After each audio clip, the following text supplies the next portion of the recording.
So I bought this tensioner that replaces a hydraulic tensioner on the Corolla. But holy fuck, look at these welds, dude. Looks like they're just stick welding or something. But the other side, holy shit.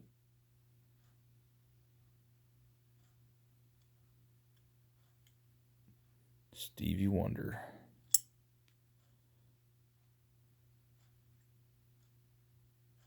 Yikes. I don't know.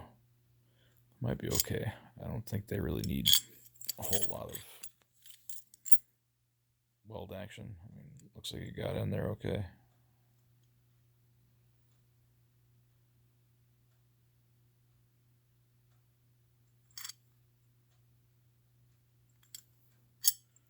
I feel like I could have done better than this.